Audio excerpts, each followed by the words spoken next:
Have you ever felt like you give so much to others, but there's nothing left for yourself? In your effort to be kind, to be liked, you always say yes, you offer help, even when you're exhausted, even when your time is running thin. But if you're always living to please others, when do you actually get to live for you? Here's something worth pausing for. Why is it that every time you say no, you feel guilty? Is it because we were taught that saying no is selfish? But the Buddha taught that true compassion begins with yourself. So today, let's explore this important question. How can we stay kind and warm-hearted without losing our boundaries, self-respect, or inner peace? Because every time you say no mindfully, you're actually opening a door to more freedom, more rest, and a more energized life. Where is the line between kindness and self-neglect? How do we find balance between giving and keeping something for ourselves? And how can we stay compassionate without burning out? Let's begin this honest conversation together. A mindful journey filled with compassion and grounded in the reality of our daily lives. 1. Taking care of yourself is the foundation for loving others in a sustainable way. Have you ever felt this way? You spend your days caring for everyone, your kids, your spouse, your friends, maybe even people you just met. But by the end of the day, all that's left in you is exhaustion. Maybe you tell yourself, I just need to try a little harder. But the harder you try, the more empty you feel like. You're slowly losing yourself in all the quiet sacrifices. There's a beautiful teaching in Buddhism. You deserve love just as much as anyone else in the universe. Not because you've done enough, not because others approve of you, but simply because you exist. Self-care isn't selfish, it's the ground where real compassion grows. Because if your cup is empty, how can you pour for someone else? Picture this. Someone hands out rice to feed the whole village, but forgets to keep a portion for their own family. Day after day, their own home stays hungry. Their hearts stay hollow. Isn't true love the kind that includes yourself first? So that from that place of fullness, love can flow outward gently, generously, and sustainably. In my 20-plus years working with older Buddhists, one thing always touches me deeply. Many of them realize, after decades, that they've forgotten themselves. And only when they begin to return inward, to care for their hearts, do they finally feel peace. From that inner shift, their relationships also change, becoming softer, deeper, and less full of blame. Kindness cannot last if it excludes yourself. And love, the kind that truly transforms, must begin in the calmest place, your own heart. 2. Saying no isn't rejecting others, it's agreeing with yourself. Have you ever been in this situation? Someone asks for help, you're tired, your home's a mess, but you still say yes because you don't want to disappoint them or be seen as cold. Later, lying in bed, you wonder, why did I say yes when everything inside me wanted to say no? Truth is, most of us were never taught how to say no. As kids, we learned to obey, to please. But few of us were shown that a mindful no can also be an act of love. There's a beautiful Buddhist principle: know your energy and act within your true capacity. Saying no doesn't mean you don't care. It means you're protecting peace, preserving energy, and respecting your worth so that you can keep giving, but in a way that lasts. Picture this. A driver goes around helping everyone, but never stops to refill the gas tank. Eventually, the car stops in the middle of the road. That's life too. No one can keep giving if they never take time to refuel, to restore. One older Buddhist once told me, I didn't know how to say no for 30 years. By the time I burned out, nobody understood why. That's why learning how to say no gently but clearly is such an essential part of mindful living. Every time you say no to something that's not right for you, you're actually saying yes to your own inner peace. And from that foundation, you can love others fully without losing yourself in the process. 3. We don't have to live our lives trying to please everyone. Have you ever felt like your whole life has been caught in a loop of trying to make everyone happy? Always trying to say the right thing, do what's expected even when deep down you didn't truly agree? Many people, especially as they reach middle age, spend years, even decades, chasing approval from family, friends, co-workers, their community. And when that approval doesn't come, they feel hurt, even question their self-worth. But here's the question. Do we really need others' approval to feel valuable? In Buddhism, that constant craving is seen as a form of suffering tanha, or attachment. The desire to be liked, praised, accepted on the surface. It seems harmless. But if we're not aware, it can pull us into living for others' opinions, instead of living in alignment with our own truth. Imagine this. A mirror that's always angled to reflect others can never truly see itself. And people are the same. If we're always looking through someone else's lens, how can we know what we really want or what we truly need? In my conversations with older Buddhists, one person once said, "I don't even know who I am anymore because I've spent my whole life trying to meet everyone else's expectations." That moment was like a wake-up bell. The Buddha said, "Don't place your happiness on the tip of someone else's tongue. Praise or criticism, they're like wind passing over a lake. If you let them stir your surface endlessly, your waters will never be still. But when the lake is calm, you begin to see the sky reflected within." 4. Healthy relationships are mutual, not one-sided. Have you ever walked away from a conversation feeling more drained than uplifted? It could be an old friend, a family member, or even a coworker, someone you're always there for, always listening to, but who rarely stops to truly hear you. Picture this. Someone keeps watering a withered tree, but the soil doesn't hold moisture, and the roots are no longer alive. No matter how much water they pour, all they're left with is emptiness. In Buddhism, that's a lack of mindfulness in relationships. The truth is, not everyone deserves your energy, your time, or your presence. A healthy relationship is like a two-way stream. There's giving and receiving. Sometimes you lift them. Sometimes they lift you. But many people, especially as they grow older still, carry the belief, "I have to hold on to every relationship, even if it hurts me." But the truth is, a heart that's constantly being drained cannot continue to plant seeds of love for anyone. The Buddha once said, "Someone who knows how to choose their friends is someone who knows how to protect their own mind." It's not about rejecting others. It's about protecting your awareness and saving your compassion for where it's truly needed. Be brave enough to reflect. Which relationships make you feel lighter, more at peace? And which ones leave you feeling like you're always trying to keep your head above water? That's not selfish. That's wisdom, knowing where your heart is safe enough to bloom. 5. The Buddha taught the middle way, avoiding extremes in both giving and holding back. Have you ever felt stuck between two extremes? On one side, a deep desire to be kind and always help others. On the other, a growing sense of burnout if you're slowly fading away into everyone else's needs with nothing left for yourself.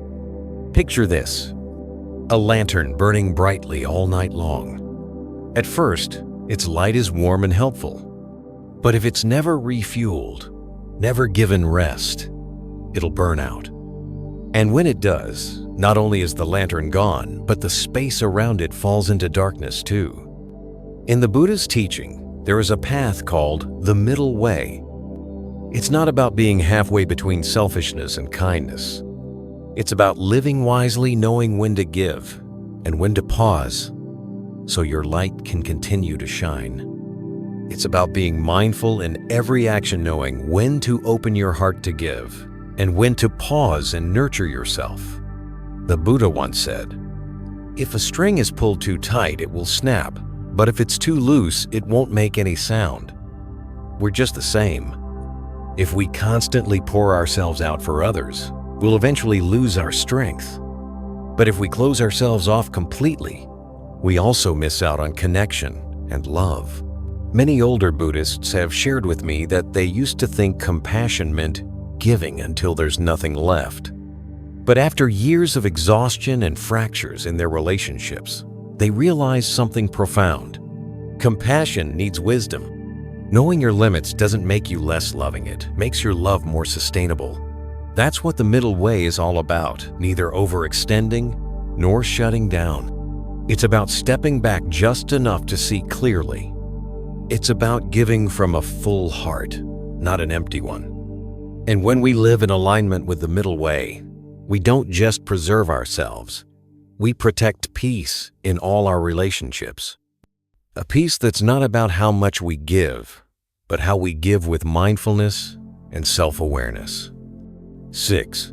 Personal boundaries are an act of compassion for yourself. Have you ever felt like you're trying to keep everything calm inside, while outside everyone wants a piece of you? You give your time, your energy, your attention, you listen, you help, you show up, but by the end of the day, you're left drained. And there's this quiet emptiness inside, but you don't even know where it started. Imagine this. Your soul is like a garden. If there's no fence, no care, no intention about who you let in, sooner or later, that garden will be trampled by careless footsteps, unrealistic demands, and uninvited pressure. In the Buddha's teachings, setting boundaries is a beautiful form of compassion, but directed toward yourself. Boundaries aren't about pushing others away. They're about protecting your inner peace from being swept away by the storms outside. Many older Buddhists have told me they spent a lifetime trying to be the good child, the good spouse, the good friend. But they rarely ask themselves, where are my own limits? One woman shared, "I just kept saying yes to everything people wanted. And in the end, I realized no one really knew what I needed. Not even me." That quiet sentence says so much. Setting boundaries is what people do when they understand their inner worth. It's like tending to a garden. Sometimes you prune, sometimes you close the gate so the flowers have room to bloom. Not to keep others out, but to keep your joy from wilting under hands that weren't meant to be there. The Buddha said, "One who knows how to protect their own mind is practicing true wisdom." So when you say, "This is enough," it's not because you lack compassion. It's because you've learned how to care for it in the right way. Boundaries don't make you distant. They make you fully present in every relationship, with clarity, self-respect, and a heart that's still full enough to love. 7. Acting out of fear of rejection is a sign it's time to wake up. Have you ever done something for someone that deep down you really didn't want to do? Maybe you said yes to babysitting when you were exhausted, or agreed to dinner when all you wanted was some quiet time. But you went anyway, not out of compassion, but out of fear. Fear they'd be upset. Fear of being judged. Fear of letting someone down. If this sounds familiar, you're not alone. Many of you, especially those who naturally care for others, fall into this without even noticing. Imagine this. You're a small boat carrying people across the river, but your boat is already filling with water. And because you're afraid to let anyone down, you never stop to bail it out. Eventually, the boat sinks. No one gets across, and you go down too. Buddhism teaches us that every action should be observed mindfully, not just by its outcome, but by its intention. Helping others is beautiful. But if it comes from fear, not love, that help will eventually lead to hurt. Many older Buddhists have told me, I spent years trying not to upset anyone, but deep down, they lived with quiet sadness, fatigue, and constant hurt. Because part of them knew they weren't living true to themselves. Mindfulness in Buddhism doesn't mean avoiding hard situations. It means being honest with yourself. Asking, am I doing this out of love or out of fear? That single question might be the first step toward reclaiming your inner freedom. True freedom doesn't come from being accepted by everyone. It comes from not needing that acceptance to feel whole. And when your actions are rooted in love and not fear, they become lighter, deeper, and far more meaningful. Because that kind of love comes from the quietest, strongest place inside you, the part untouched by fear or approval. 8. Bonus reflection. Be grateful for yourself. Honor your effort and your limits. As part of mindful living, have you ever taken just a moment in your day to say thank you to yourself? Not for doing something huge or heroic, but simply for showing up, for trying, for being here, doing your best with whatever life has brought you. We're often taught that gratitude should go outward. Thank your parents, your friends, those who've helped you. And that's absolutely true. It's beautiful. But on the path of mindfulness, there's something we don't hear often enough. Gratitude for yourself. Picture this. A farmer tends to a small plot of land every day. Some years are bountiful. Others, the crops are ruined by storms. But still, each morning, he returns to the field. Now ask yourself, if he doesn't recognize the quiet strength of his effort, who will? Our lives are no different. There are days when we don't accomplish much, maybe just getting through a wave of fatigue, making it through a tough mood, or saying no to something that would have drained us. And those small victories, they deserve to be seen too. The Buddha taught that mindfulness is the ability to notice what's happening with gratitude and without judgment. And that doesn't just apply to the world around you, it applies to ourselves. Gratitude for yourself means letting go of the inner critic that says, you're not good enough. It means stopping that voice that always demands, do more, be better, be nicer. And instead, quietly saying, today, this is enough. One older Buddhist once told me, I spent most of my life criticizing myself, thinking I wasn't good enough. It wasn't until I started practicing mindfulness meditation that I learned how to look at myself with kindness.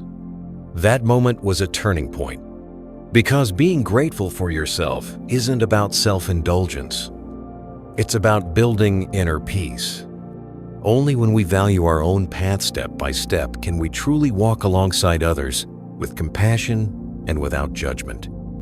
9. Living authentically is a brave journey in a world full of expectations.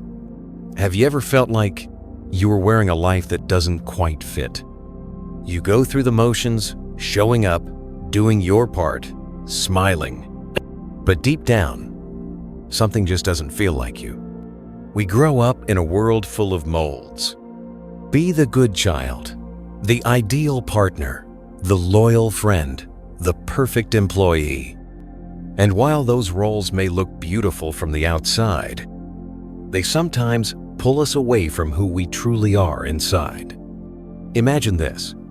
A bird spends its days trying to swim with a school of fish just so it doesn't get left behind. It learns a few strokes, but its heart never feels joy. Because it wasn't made to swim. It was made to fly. That's what living authentically feels like. It's not always easy. It's not always popular. But it's the only path that leads you back to real freedom. And freedom doesn't mean doing whatever you want. It means living in alignment with what you truly believe in. In all my years walking with older Buddhists, one thing I've heard again and again is this quiet regret. I wish I had lived more true to myself sooner. Because many people spent years trying to be what others expected, without ever asking, but what do I want for my life? The Buddha taught, those who light their own path are not held captive by the opinions of the world. Authenticity doesn't mean being harsh or careless. It means walking with mindfulness and courage. To speak what you believe, live what you value, and choose your own path, even if it's the one less traveled. And the beautiful thing is, when you live true to yourself, you start attracting the people who truly see you, appreciate you, and walk beside you, not for the roles you play, but for the person you really are. Living authentically is the greatest gift you can offer yourself at any stage of life. And the older we get, the more precious that gift becomes. 10. Compassion isn't about constant sacrifice. It's about wise presence. Have you ever asked yourself, does being compassionate always mean self-sacrifice? Always saying yes? Always staying? Always giving even when you're completely worn out? Over the years, I've listened to many older Buddhists share the same quiet fear. If I'm not always available to help, if I'm not always present when others need me, does that mean I'm not compassionate enough? But here's the truth. Compassion does not mean disappearing. Picture this. Someone gives away their entire meal to feed others. At first, everyone praises their kindness. But day after day, they grow weak, pale, and can no longer stand. Eventually, no one can receive help from them because they have nothing left to give. The Buddha once taught, compassion must be paired with wisdom. If we offer kindness without awareness, if we forget our limits, then even our best intentions won't last. And sometimes, that kind of help ends up hurting both the giver and the receiver. Sometimes, compassion means staying, listening, supporting. But other times, true compassion is knowing when to step back. To recognize that in this moment, your absence may be the most loving choice to know out of neglect, but out of wisdom. Because an empty heart can't fill anyone else's cup. In everyday life, giving with balance doesn't mean calculating or withholding. It means tuning in. It means knowing when to pause, when to rest, and understanding that preserving your energy is part of sustainable service. True compassion doesn't leave you drained. It helps you show up deeper, clearer, and longer. Because when you give from a place of fullness, from steadiness and understanding, you're not just offering help, you're offering healing energy. And that is compassion guided by wisdom. 11. Mindfulness in relationships helps you know when to set boundaries. Have you ever had this feeling? You finish a short conversation, just a few minutes, and walk away completely drained. Not because of harsh words, not because of any conflict. Just a quiet fatigue. Like your mind and heart were quietly pulled away without you noticing. If that happens often, maybe it's time to pause and ask, why? Imagine this. A phone runs out of battery by the evening, even if you barely used it. Why? Because background apps were draining it all day. Human interactions can feel the same. Not all disconnection is loud. Some relationships slowly wear us down without us fully realizing it. The Buddha taught, mindfulness is not just in meditation. It's seeing clearly what's happening in your daily life. And one of the most important places to practice that is in your relationships. Mindfulness helps you notice. Every time I talk to this person, I feel anxious. I keep pretending I'm okay. even when I'm not. That's not weakness. That's you finally starting to hear yourself. I once met an older Buddhist woman who said, "There's someone I've known for over 30 years, but after every visit, I leave feeling exhausted. When I was younger, I put up with it. But now, I realize the time I have left is too precious to spend it feeling drained." And she was right. Setting boundaries isn't the end of love. It's choosing to love mindfully. It's knowing when to stay close and when to gently step back, to protect your clarity and keep your care from becoming forced. If a relationship leaves you tired after every encounter, it's not about blame. It's simply your inner self whispering, "It's time to take care of this connection with honesty and love." We've just walked through a meaningful journey together, looking at how we give, how we draw boundaries, and most importantly, how we return to caring for ourselves in every relationship. Maybe, somewhere along the way, you've said yes out of fear of rejection, stayed silent to keep the peace, sacrificed your inner calm just to keep things smooth on the outside. But as we've seen, kindness without wisdom can easily turn into burnout. The Buddha once said, "Love yourself as you have always loved others." That kind of love isn't loud. It's found in small choices, saying no when it matters, stepping back to protect your peace, honoring your own efforts and your own limits. So if today you feel called to reset a few boundaries, to listen to yourself more deeply, let that be your beginning. A beautiful, mindful beginning. If these reflections touch something in you, I invite you to subscribe to Buddhism Seed so we can keep walking this path of peace and understanding together. Please like, share, and leave a comment below with your thoughts, because your story may be the light that helps someone else on their journey.